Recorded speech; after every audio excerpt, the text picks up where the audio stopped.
Quand on démarre un projet comme celui-ci, on est toujours totalement incompétent. Première étape, on rentre dans l'hôtel, on voit l'hôtel dans un état, je dirais, relativement catastrophique par rapport à ce qu'il était, et il faut chercher à connaître le bâtiment dans son pristine état, c'est-à-dire l'état de construction et en même temps les états intermédiaires, et très vite on a rassemblé toute une série de documents. Il y a des photos en noir et blanc qui témoignent d'une verrière très différente de celle qu'on peut rencontrer à ce moment-là, qui est une verrière toute plate et sans beaucoup d'intérêt. Aussi, il y a les plans d'époque. Les plans d'époque de l'architecte Van Dievoet témoignent d'une volonté d'avoir une verrière convexe et concave, qui est une verrière d'une certaine ampleur, qui prend toute son importance dès le dépôt du permis d'urbanisme. Et donc toute la question pour nous, c'est de savoir si cette verrière d'origine fait partie de l'œuvre. Et pour nous, très vite, on sent que cette verrière qui avait été réalisée en 1910 fait partie de l'œuvre. Sur place, un peu comme l'inspecteur qui descend sur la scène du crime, on va faire parler le bâtiment. C'est-à-dire qu'on va faire des sondages, des relevés stratigraphiques, on va prendre les teintes les unes après les autres, on va découper au scalpel chaque teinte de couleur qui correspond à une période de mise en peinture pour retrouver le pristine état, c'est-à-dire la première couche, la couche d'origine de 1910. Alors ça nous fait apparaître toute une série de teintes qui avaient totalement disparu.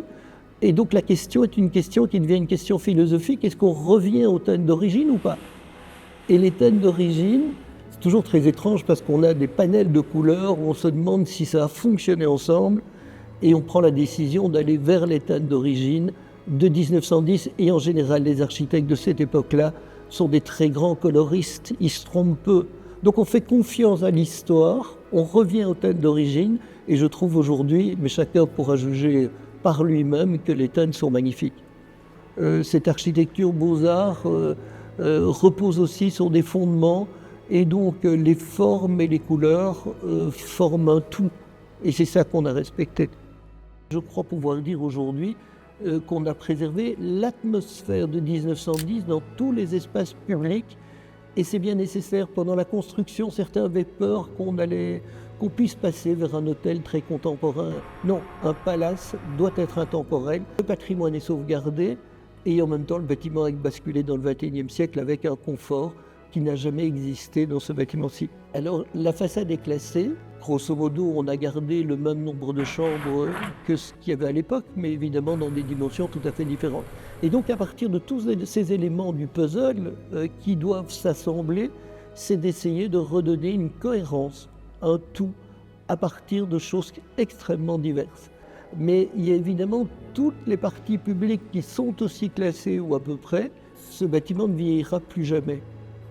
Il n'est plus hors mode, il a été à la mode en 1910, c'est un style beaux-arts, puis il est passé un peu de mode, aujourd'hui il est devenu intemporel, et c'est le cas de tous les grands palaces parisiens ou londoniens, et aujourd'hui mon coup de cœur c'est la verrière, cette verrière qui couvre l'espace qui accueille le grand escalier. Alors ce grand escalier, c'est là où les dames descendaient avec des robes, des tenues d'apparat.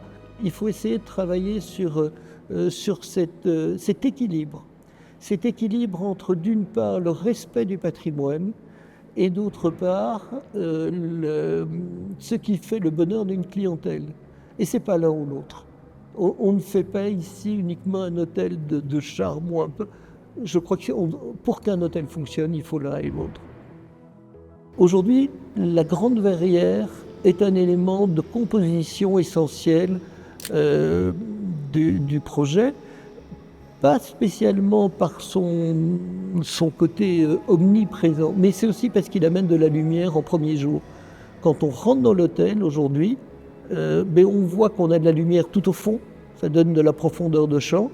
La lumière, c'est un élément essentiel de la composition de l'espace.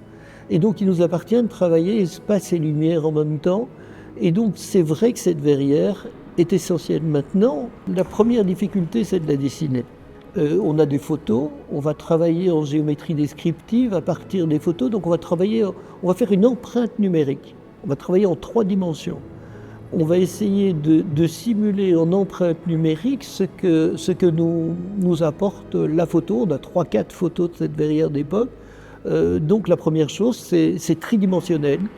c'est recomposer dans l'espace quelque chose qui a disparu. On est au milieu, à l'intérieur d'un îlot, donc on va devoir aller l'apporter et la construire par étapes. Et puis, une fois que la verrière est faite, il faut la rendre étanche. Et donc, il y a une seconde couche qui vient s'appliquer, qui est une couche de verre étanche. Cette verrière, aujourd'hui, elle est isolée, elle ne l'était pas à l'époque, mais ça veut dire aussi plus de poids, etc. Et puis, il y a des verres qui vont... Et puis, il y a de la lumière, il y a de l'éclairage. Donc, tout ça est extrêmement complexe. C'est un hôtel où les Bruxellois allaient prendre un verre régulièrement ou allaient écouter de la musique le dimanche matin dans la pièce derrière moi. Et donc, c'est un endroit bien connu des Bruxellois. Et donc, quand on ferme un hôtel comme ça, il y a une attente. Et cette attente a été extrêmement longue. Il y avait ce petit bar qui ressemblait un peu à l'Orient Express. La légende voulait que ce soit des morceaux de l'Orient Express assemblés. C'est faux, comme beaucoup de légendes urbaines. Tout ça n'était pas vraiment lié à l'Orient Express, mais ce bar existait et donc il y a cette attente par rapport à ça. Et je me réjouis de voir que Corinthia, en fait, a cet objectif, c'est de faire en sorte que le lieu soit ouvert. Il faut quand même savoir que quand on a un hôtel et qu'on a un peu plus de 120 chambres, mais l'espace public, accueil public est relativement modeste par rapport à ce qu'on a ici. Ici, les espaces publics sont amples, sont ouverts au public bruxellois, et donc je crois que ça va devenir un lieu important d'échange, de convivialité. Si ce bâtiment est construit rue Royale, c'est qu'il y a des raisons. C'est le roi Léopold II qui a souhaité construire cet hôtel pour l'exposition de 1910 rue Royale. Donc je crois que tout ça fait revivre une ville. Et il y a de belles histoires. Celle-ci est pour moi une belle histoire.